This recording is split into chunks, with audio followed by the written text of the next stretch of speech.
Hello everybody, and you're very welcome to this special webinar where we are going to talk about cybersecurity and its implications for business in the wake of the HSE attack, brought to you by Smart Tech 24/7. It has been a really fascinating week in many ways, terrifying week in others, as we have learned about the attack on the HSE, the implication it has for the organisation, for our entire healthcare structure, and gives rise to the question, what more can we do to prevent cyber criminals from getting access to our data and locking people out of their systems? We have a panel of experts who we're going to speak to in just a moment, but before we speak to them, I'm joined here in studio by Ronan Murphy of Smart Tech 24/7. Ronan, talk us through the implications of this. I mean, it really has been a roller coaster of a week, and we're not off the roller coaster yet.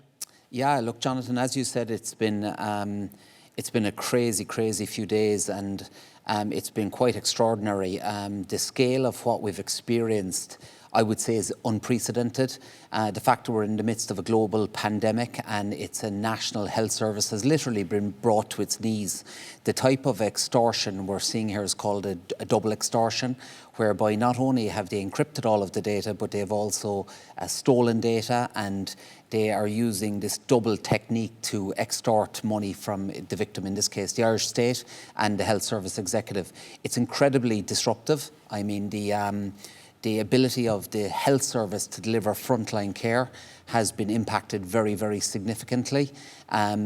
We now know that the government have managed to get a decryptor key. The process now is to try and get the services back up and running, and then obviously dealing with the fallout of the data dump later. But it's been fascinating, it's been scary, it's been intriguing to follow this. Our own teams have been working around the clock, supporting hospitals and helping to get them back up and running and operational. But I do feel that there's very significant lessons to be taken from what we've seen here. This is happening on a very prolific scale globally in every part of the world. And I feel that we're certainly going to have to take what happened here, and we're going to have to get better and stronger as a consequence. Now, I've spoken to you before about cybersecurity, about this type of thing.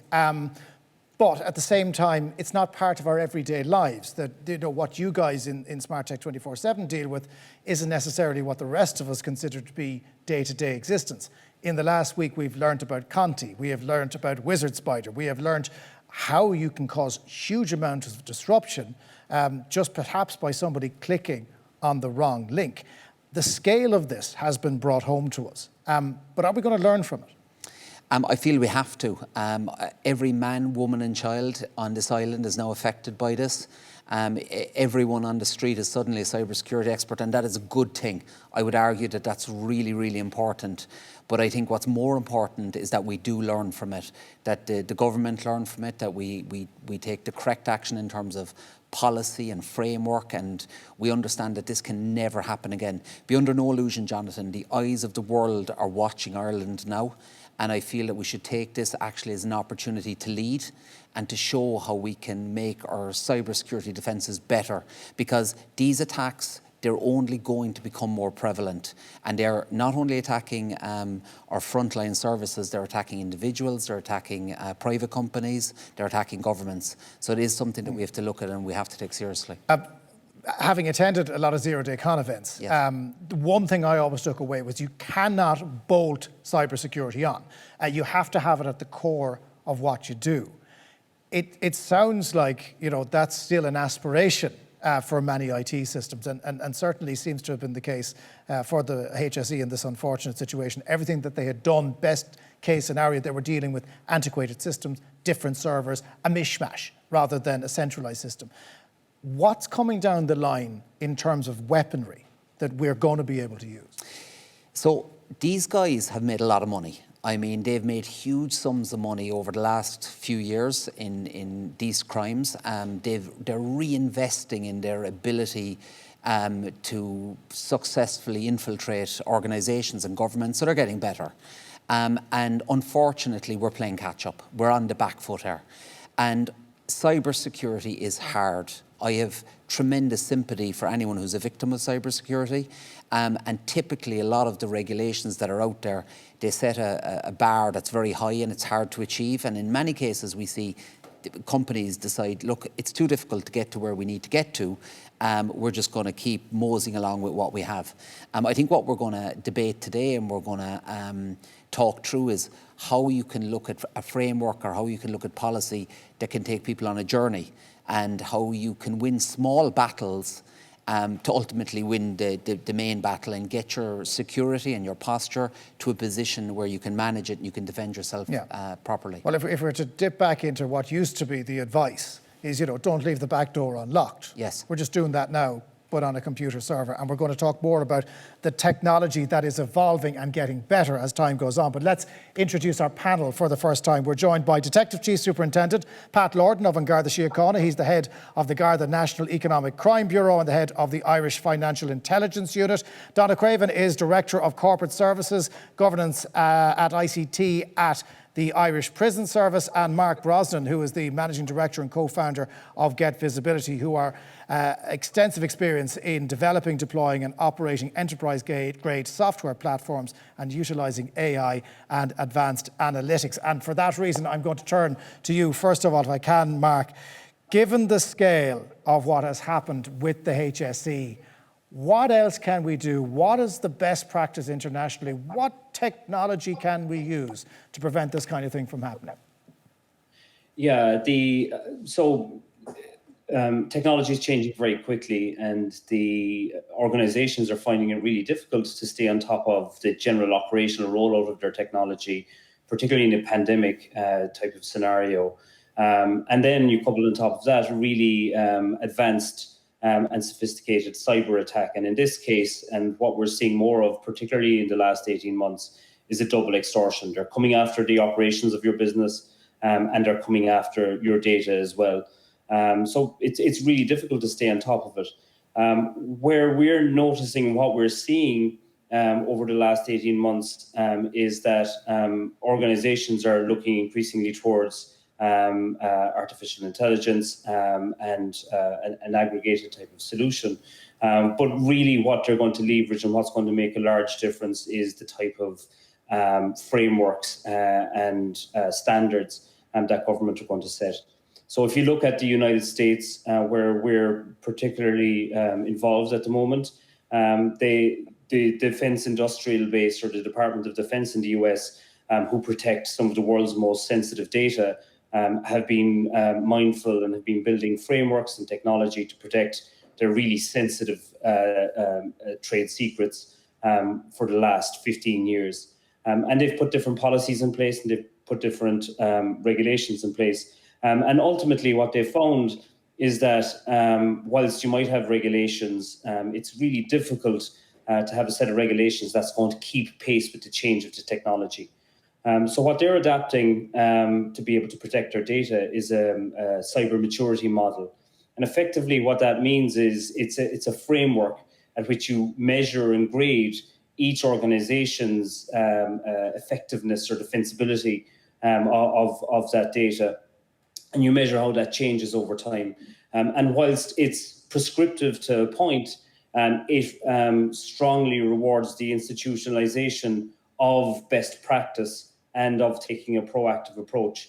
And again, looking at, I suppose, the country that's best at protecting its borders, they're now becoming best at protecting their data as well. And they've put this type of framework in place. We do have quite aspirational views here in Europe around coming up with a cyber security framework certification. But that seems to be a bit away yet. Okay. For me, I think it's starting with getting a very strong framework in place to at least start measuring and monitoring, and not calling people out for having low scores, but actually rewarding people for getting on a framework, having a score around which you can measure your security, and then building processes around that to increase the protection and have that transparent and fully visible by everybody. Donna, if I can ask you, I mean, it really sounds like a whole of organisation approach. we don't know what happened in the HSE, but more than likely somebody somewhere allowed the hackers in. That's how it always happens. You have to get buy-in from everybody in a big organisation. And isn't that where the challenge lies? It absolutely is, Jonathan. And I mean, I don't think we can stop these attacks from happening. And what we need to get the organisation to do is understand that the risk is real, that it may or will materialise, and we need to implement actions to control any potential fallout and be ready to respond. So both Mark and Ronan mentioned a few things there as to how you can get the buy-in and what you need to do. And I mean, it's security by design, integrating it in the design process of your systems. There's a direct correlation between IT infrastructure management and cyber hygiene and governance. Communicating what good looks like, rather than coming down with the stick afterwards to beat people up. It's being proactive, learning, growing, developing, and sharing the experience and communicating what that looks like. Taking a holistic approach to understand the interdependencies of different systems is really, really important. And, organizations, that's what I mean about, they need to look at ICT differently and the role it plays in its services. It's core and integral. And, this is how these type of cyber attacks are disrupting, not just taking your data, but actually disrupting your operations. I think a big risk that we need to manage is the third parties, where you have third parties managing a lot of your IT configurations. So there's a greater onus on the organisation to ensure rigorous and robust security standards. And how do we do that? Because having those organisations engaged in your systems may be the Trojan horse through which the malicious code is acquired. And then finally, to get the buy-in, I think, you need to run tactical decision games, to use a military term, simulate a scenario and stress test an actual event with your board and with your executive team. Ask the hard questions that you would need to ask in such an event. Would you pay a ransom? Would you ever consider paying a ransom? And then ensure that you have all of your resources lined up to support you through such an event. It's broader than the IT team and the IT experts. You'll need to engage with law enforcement. You'll need to engage with your legal team, your insurance, your marketing side to deal with your customers and the fallout. So it is that broader, holistic approach throughout the organisation to handle such an event, because, it's both disruptive and destructive to your service. Pat, Lordan, if I can ask you, if Ronan Murphy, not that he looks like he has the urge to hit me here, if he threw a punch at me, first of all, he'd probably connect it at hurt, right? He's that kind of guy. Put on a bit of bulk there. You're doing a lot of weights. But if that had happened, I would ring the guards would turn up here and investigate that crime. It does seem like not just on Garda Siochana, but every police force globally is on the back foot with this, because it's outside of jurisdiction, and it's much harder for you to get that message across to organisations about prevention rather than becoming a victim. It is absolutely, Jonathan, quite difficult to manage the global spread of all these types of crime. And having covered cybercrime for a number of years, I have a good grasp of both the cybercrime and the economic crime elements of it. But what we're seeing in the economic crime elements is it is an organised crime group involved in all of these aspects. And they work in cells. So we might have a cell in economic crime working in Europe, a group working in Asia, and a group working in Ireland. And we see they're all working very, very closely together, but yet very separately. And when you take out one part of the cell, you may not succeed in taking out the other part of the cell. But we have more recently, in the last 18 months to 2 years, utilised the organised crime legislation against the economic crime groups. And these economic crime groups are getting the data from the types of crime groups that have carried out the recent hacks and the recent attacks on different infrastructures worldwide. So the information can be shared worldwide very quickly. So we are now seeing in the last number of weeks the information that was gathered from some of the cyber attacks maybe in January or February of this year. And that information is being used by these criminals now to carry out phishing attacks, smishing attacks and vishing attacks, and they're all very related. In other words, one is through the phone system where they ring you up. The other is through the SMS, the texting system, and the other is just literally picking up the phone. And they're all very similar. So I suppose one thing I would say to the public in general, do not be afraid of any recent attacks. They're all very similar. They'll utilize the information to commit fraud and commit crime against you as an individual. But more importantly, I think in the bigger attacks, they have the potential to attack your customers through business email compromise, through invoice redirection, and a lot of other similar type crimes. And that's what we need to be looking out for. You know, changes in requests for changes in your systems, in your financial systems. We all need to be alert to that at all times, not just because of the HSE attack. Ronan Murphy, if I can ask you, the challenge here is that these guys are getting more and more sophisticated. I mean, Pat just listed off a big load of things. Yes. And the angles of attack, they can come from any direction. And even when you, the good guy, comes up with a new way of combating what they're doing, do they not just move on to what's next? And we're forever going to be playing a game of cat and mouse. Yeah, so Jonathan, you're 100% right. So cybersecurity is not a project. It's not something you try and fix once.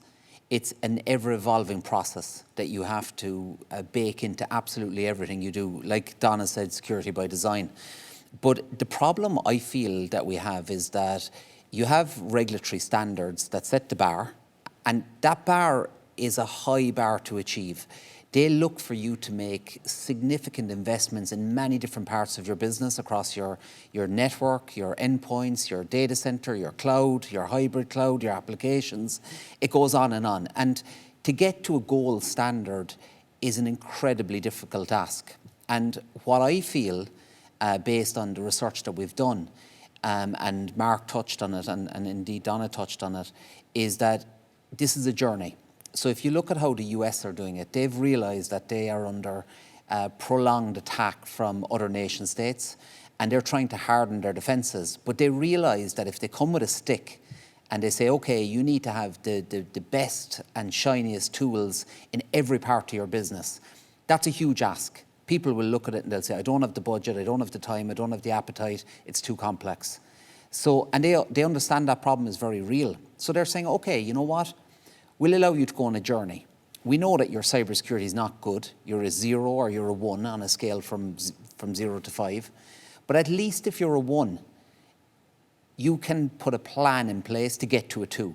And if you get to a 2, then that's a major achievement. Now, why that's important is they're doubling down and saying, not only are we not going to slap you on the wrist for being a 1, that's fine, but we're going to audit you.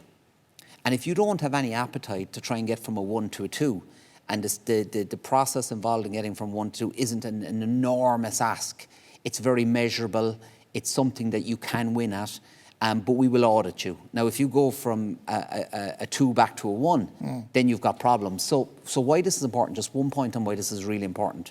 If you take a major hack like what we're seeing now in the HSE, if the HSE can come out and say, well, we were a 2, and we looked for budget from the minister to get to a 3, but the budget wasn't forthcoming, so we couldn't execute to get to a 3.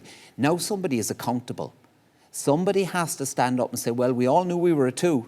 We were audited, it was called out, and we didn't have a plan to get to the 3. Now, again, bear in mind, I'm not the expert in this, and I will defer to you on this one, but you know, when they introduced GDPR, those troubled little 4 letters, yes, that became all pervasive in all of our lives. Yes.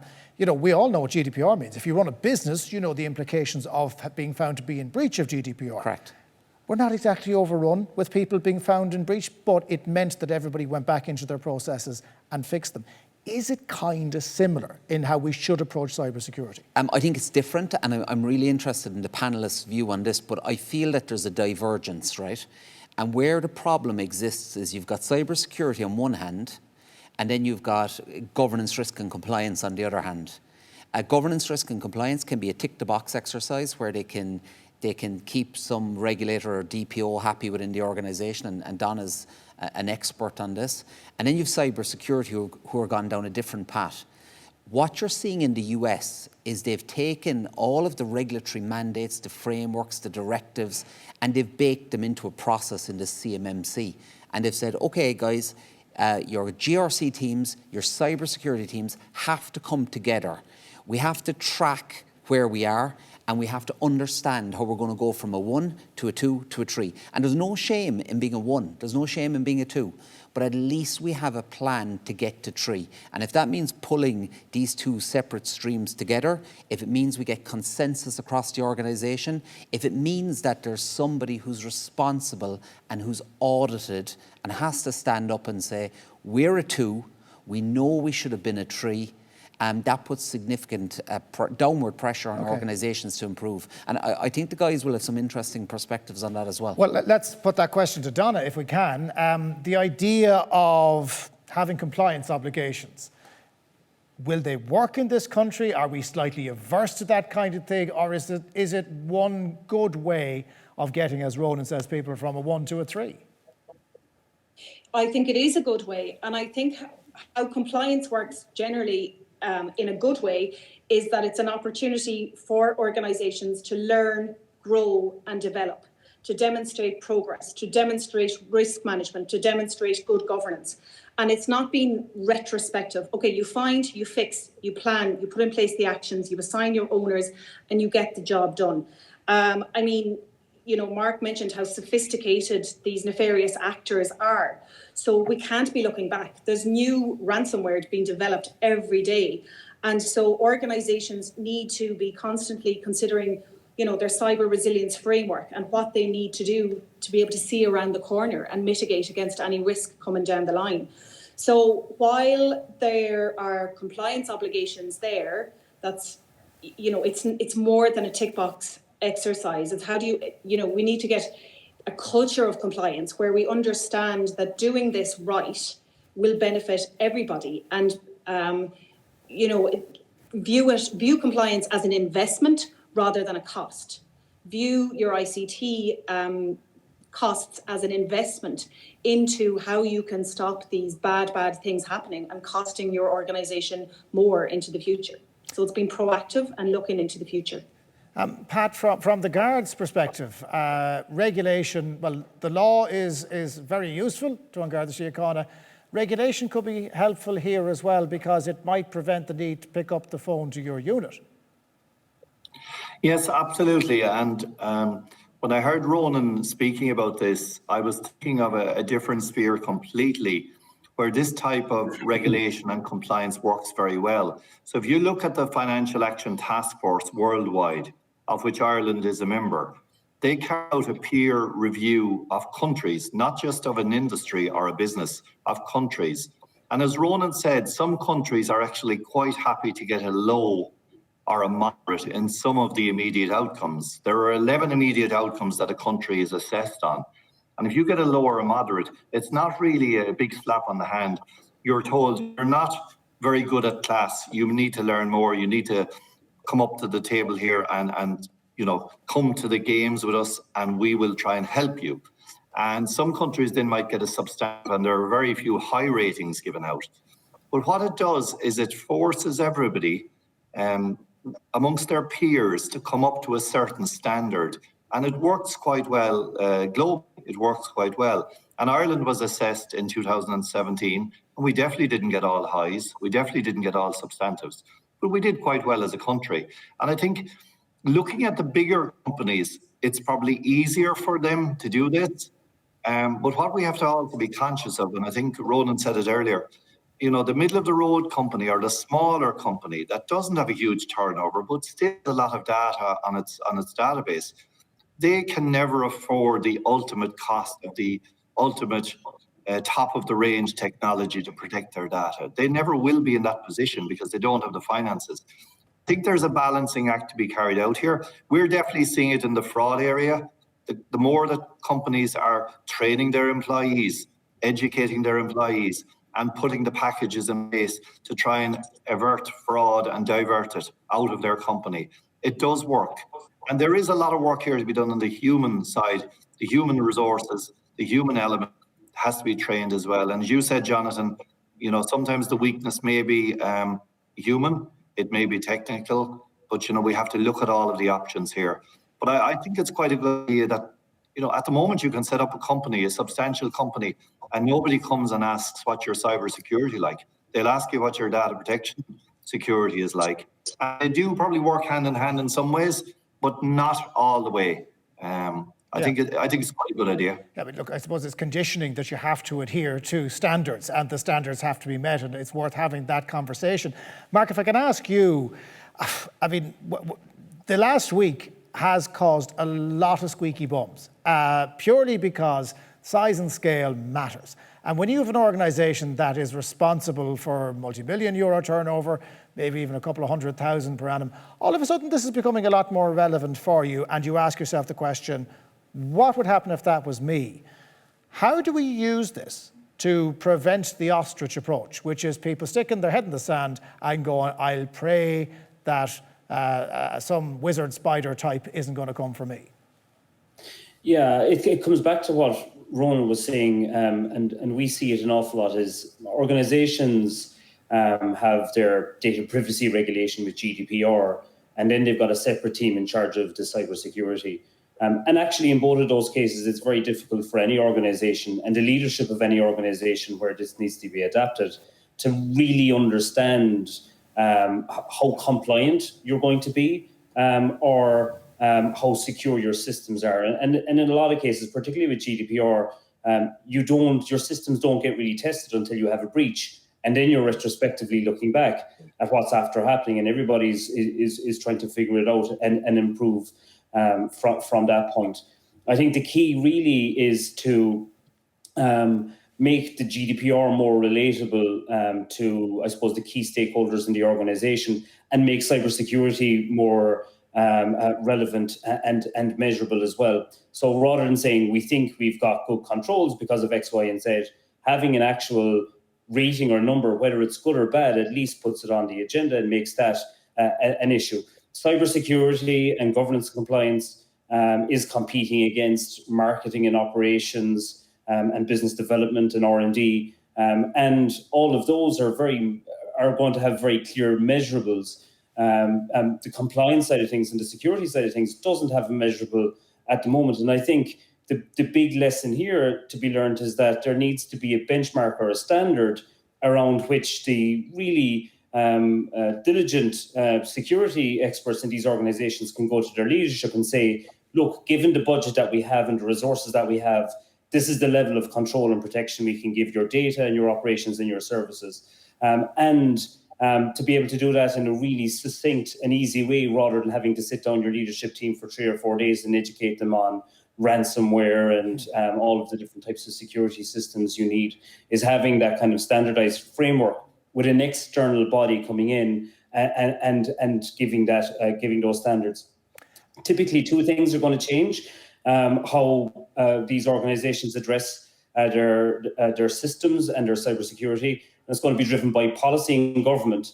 And the second side of it is going to be driven by consumers as well. So consumers are becoming more and more aware every day as to where their data is going. And having a cybersecurity rating or measurement is going to be a very strong competitive advantage for any organization, because it's going to be important for customers and for different companies looking to base themselves in a particular country. So I believe there's a very strong opportunity here for Ireland to position itself as a leader in terms of data protection and data security and overall cybersecurity, and be a place where companies want to base themselves because there's a strong framework. And likewise, to have companies that global consumers want to interact with, because there is this very clear and measurable cyber hygiene level. Okay, I love that phrase, cyber hygiene. I think we need to start using that a little bit more. When you think about it, and I've done other events, Ronan, where we talk about the environment, and it isn't just about, putting your stuff in the recycling at the end of the day. It's about asking yourself, do I need to use that in the first place? So I mightn't even need the recycling at the end. And that comes down to individuals. Yes. This has to come down to individuals as well. And it is a top-down process. The CEO needs to understand maybe a little bit more, but the person at the bottom of the chain also has to have an awareness. And is that the opportunity that we have here? Everybody knows what has happened to the HSE, and there's an opportunity for us now to move on. I entirely agree, Jonathan. I mean, as I said, every man, woman and child now knows about this. There's been people like myself and Pat and yourself and Siochana and Donna and Mark for many years. We've been pontificating about the importance of this and trying to educate people from whether it's financial fraud or GDPR or whatever it might be. So there is a tremendous opportunity here now, and I feel that the expertise that's there is unprecedented. It's unparalleled, actually. I mean, if you just take someone, for example, like Donna. Donna was ex-Deputy Data Protection Commissioner. You know, if you want to you want to talk about GDPR, you want to talk about regulation, there's nobody that knows more about it than that lady. But now she's working on the other side of defence, where she's working in cybersecurity. So you take that knowledge of both of those, you combine them, you take people like Pat who've seen it all, and as well as all of the other expertise that's available in Ireland. I feel the way the Americans have done CMMC, it's very smart. I mean, they've taken both the carrot and stick approach. And I think another really fundamental part of it, and this can't be overlooked, you're pulling in many different regulatory mandates and frameworks and methodologies. You know, ISO 27001, GDPR, NIST, all of these other mandates are baked into it. The expertise from cyber and compliance tie them together, and they give it the number. And when I was discussing this actually with Pat gave me some really good examples of how it's used in money laundering and that whole sector. And I said, this mirrors perfectly what they've done in the US. I feel it helps protect the supply chain. It's good for organisations to be able to say where their number is. It gives them a very clear deliverable on how they improve. And it makes it manageable, because this is huge. I mean, you know, to get to from a 1 to a 4 or a 5, the amount of controls, the amount of regulation, how you have to bake it all in. You know, do we have to comply with NIST? Do we have to comply with GDPR? Do we have to comply with ISO? There is a way where you have this type of expertise around the table to bake them into a model that's workable.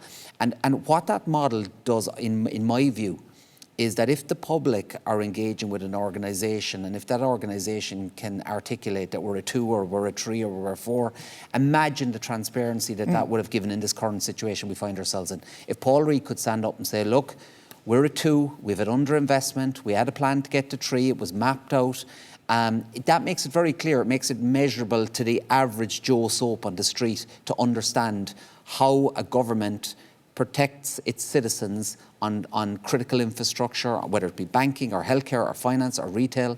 So that helps simplify the problem. And Mark, if we could put it to you, that's a good way as well, isn't it, of getting to people. You know, if you're trying to explain to people within an organisation, look guys, this is the direction of travel. We need you all on board. You know, this isn't going to happen with you. This is how big organisations motivate their people anyway. So it's not as big a leap as perhaps people think it is.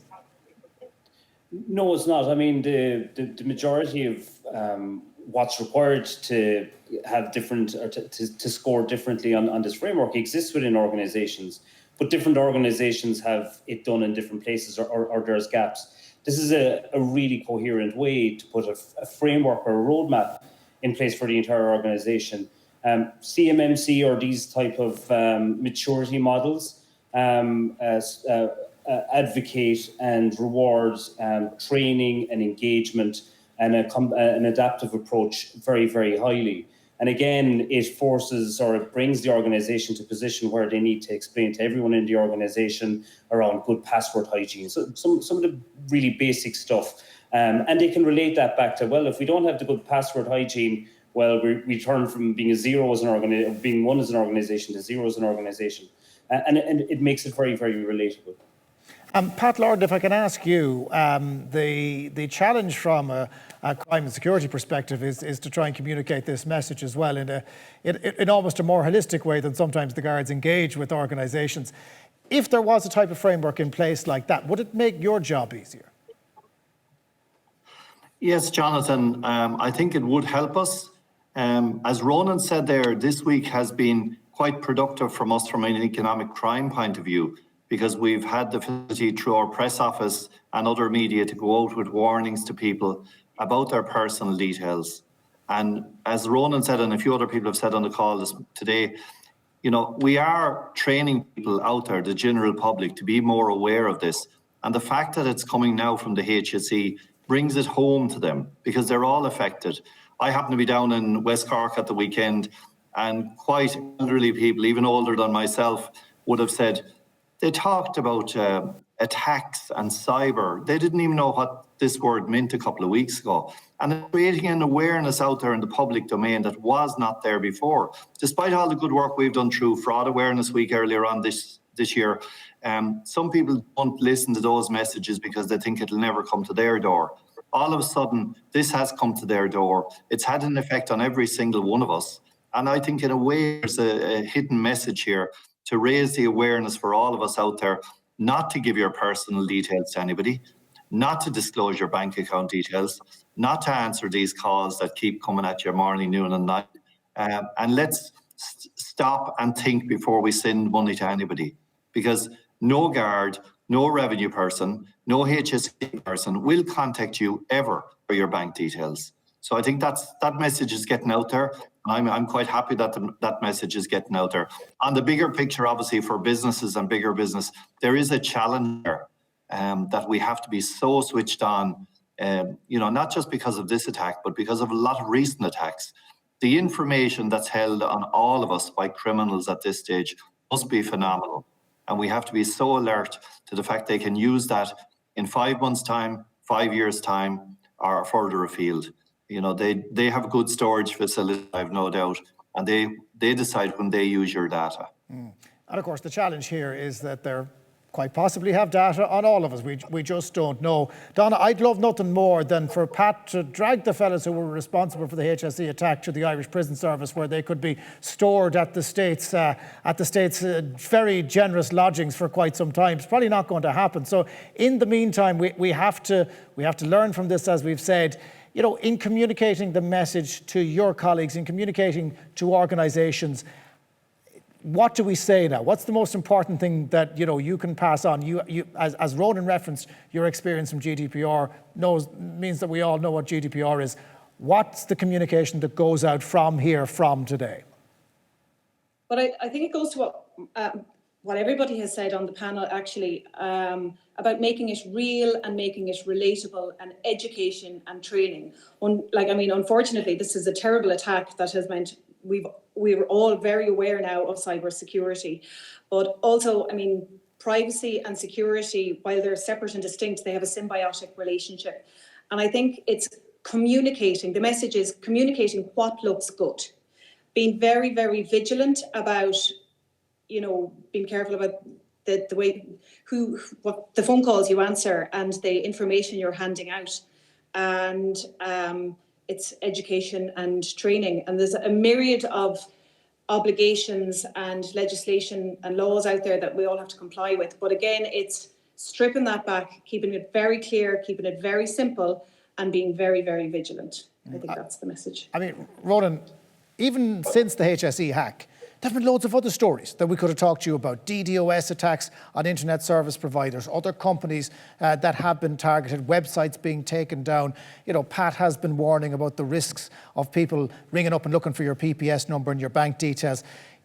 This is huge, and it's only going to get bigger. And if we don't... Dealt with 9 ransomware attacks since the HSE news broke. 9? 9. Okay. So we've dealt with 9 separate ransomware attacks. And every time that these guys get paid a ransom, every time that they succeed in getting in and blocking people from their servers, they're emboldened, they get richer, they're going to do it more. This is an industry, and the only way to respond to a competitor industry is to up your game.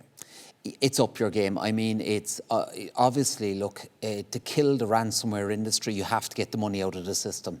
You have to stop putting money into the system. Unfortunately, that's easier said than done. These guys now have made a lot of money. They've got deep pockets. Obviously, crypto is helping to fuel it. And it's a big problem. The only way to deal with this is to improve our security, to ensure that you're bringing the right people to the table. And I fundamentally believe, Jonathan, it has to be a mixture of both regulation And that regulation has to be both carrot and stick. You cannot start off by shaming organisations into saying, look, you don't have the proper cybersecurity hygiene because you haven't made the investment, because maybe the investment hasn't been available. But you have to give them a chance, and you have to be able to bring them on a journey, because to get to a position where, as an organisation, they have all the bells and all the whistles and they can defend against all the attacks that are potentially coming down the pipeline, that is a very difficult place to get to. And honestly, I mean, I deal with some of the biggest companies in the world with hundreds of thousands of employees, and they're wrestling with the same problem. And I want to make another point, and I think this is an important point. A lot of people believe the hack on the HSE is just because they have legacy systems and they have Windows 7 and it was easy getting Windows XP, right? A lot of people think that. I've seen the same attack take place in organisations who've got the latest equipment and all singing and all dancing. So, I mean, there's a lot of complexity to this. It starts probably with educating your people, but obviously making sure that your security and all of those pieces are effectively baked into your organisation. And Pat Lordan, if I can just go back to you for a moment. We all kind of live in a lovely ideal world where, sure, they'd never bother with us. I think we can rule that out now, can't we? They'll bother with anyone if they can get through the door. Absolutely, Jonathan. Nobody should pretend for 1 minute that they're not going to be the subject of an attack. And likewise, once they carry out an attack on you, they're not worried about your business, but they're worried about what they can do with the data, how they can use it to commit further crime on other companies. And that's why if you're a supplier or a consumer, you need to be watching on the internet and watching what companies are being targeted. Because what we've seen in the fraud sphere in particular, immediately they obtain data on companies, they will try and commit fairly large scale financial crime on suppliers. And we've seen that across different sectors over the last number of years. We saw it in the education sector over many years, where they got information and then they used it to commit crime throughout that network. They get into a lot of people's emails, and once they're in your email, they'll try and divert funds away very, very quickly. We've seen the legal profession quite recently being targeted quite a lot, and then their customers suffering losses as a result of, I suppose it's kind of a business email compromise, but it's not. I don't like the word business email compromise anymore, because it's not always businesses. So Donna could be buying a house for 500,000 tomorrow, and her solicitor could send her an email. It's not actually from your solicitor, Donna, so don't send the 500,000 euros to anybody any day soon without talking to your solicitor. And it's really down to the human weakness, as we said earlier. So there is a big challenge for us all. End of the day, Jonathan, they're in this for the money. And whether they get 5,000 euros from you, 5 million from Donna's company, or 500,000 from another company, they all add up, and we've seen them. They will take those small amounts as well as the large amounts. They're not fussy. They just add it all into the same pot and then try and launder it through different systems, both here in Ireland and worldwide. Well, good luck shaking me down anyway, because I don't have that amount of cash, but at least I can say that out loud. Donna, if I could just finish up with you on a simple question. Speed. How quickly do you think we can get to those regulations, amend that, start embedding this at the centre of organisations? The worst thing that can happen right now is that we've all been talking non-stop about the HSE and cybersecurity for the last week and a half or so, and then something else will take over and it'll fall back to the back burner. We need to move and we need to act now, don't we? Absolutely, we do. And you talked about getting to the point with compliance and legislation there. As I said, there's already a myriad of compliance regulations and legislation out there. We have a National Cybersecurity Centre. They have enforcement powers, which will, it's the carrot and the stick. I think that because this has impacted us nationally now, the government need to take it as an opportunity to invest more in cybersecurity, in resources to combat this. Because as Ronan said earlier, every single one of us in the country has been impacted by this event. It's very, very serious. And I think the ramifications of it will be felt for years. And it will cost the state a lot of money. So we need to invest in our systems and procedures. Okay, Donna, Pat, Mark, it's been an absolute pleasure as always. Thank you so much for joining us. I'll leave you all, go back to fight the respective good fights. Thank you very much for joining us. Ronan, if I could turn back to you. This is the HSE we're talking about. It's our National Health Service. It happened during a global pandemic. They still don't have properly functioning IT systems and won't for a while. The tragic reality here is that there will be another HSE. There will be another big organisation. I mean, I read something that you had said at the weekend that there's attacks going on US hospital systems. They're trying to take down 911 responder call centres. These guys don't care who they're targeting. And this is going to happen again, really. And it's just a question of how well prepared we will be for when it does happen. That's true. And I mean, Pat touched on it. There's not a week that goes by where I'm not in communication with Pat about business email compromise, invoice fraud redirection, ransomware, and every other type of cyber crime that you could imagine.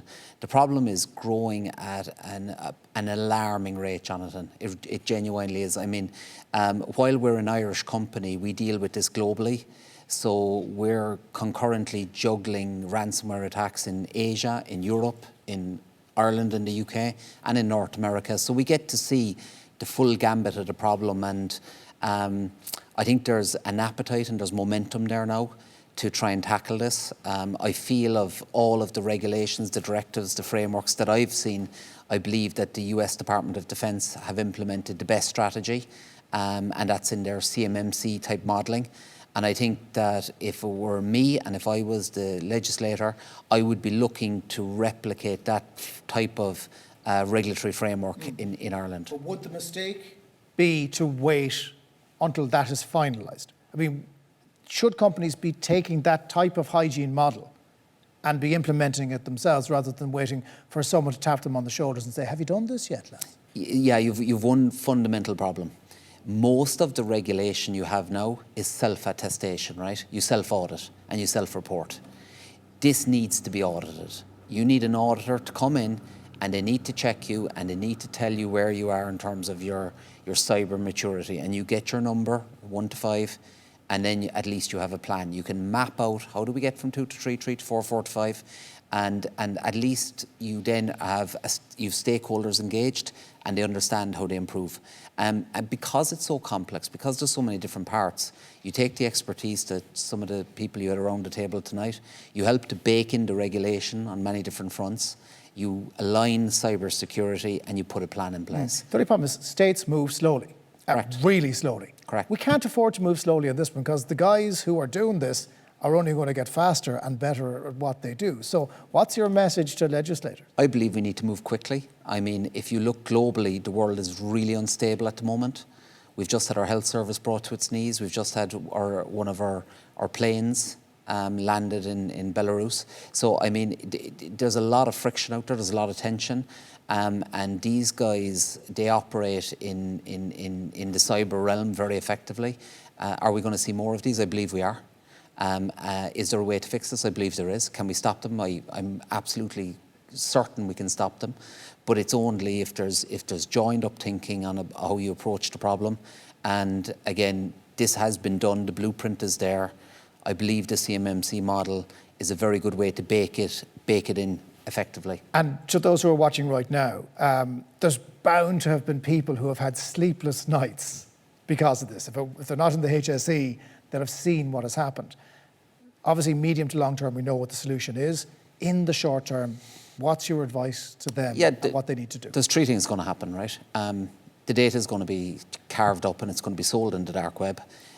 Initially, what you're seeing now is a huge amount of opportunism. You're seeing scamsters trying to ring people and convince them that they have that data, right? So, as Pat said, you have to be alert. You know, you never divert funds, you never share information, you're careful about what you click.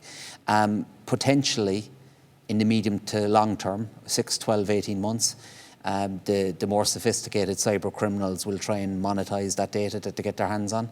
And that just means people have to be extra alert in how and what they agree to via email, what data they share. They just change their passwords, double down on security in everything that and get that message out to everyone within your organisation. Absolutely. Okay.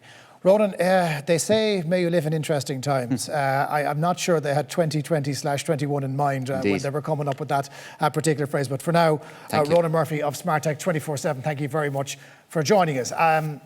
It's not something that we would ever think we would have to talk about, but an attack on the HSE has brought home to all of us the crushing reality of what can happen when cyber criminals get into your system. There is a way out. We've heard about it today, and here's hoping that that's the kind of etiquette and thing that we will learn from and get better at as time goes on to try and prevent a repeat of what has just happened. The team at SmartTech 24/7 are available if you want to talk to them at any stage. SmartTech247.com is the website. But for now, from everybody here, thank you so much for watching. Stay safe, and we'll talk again. Thank you, Ronan.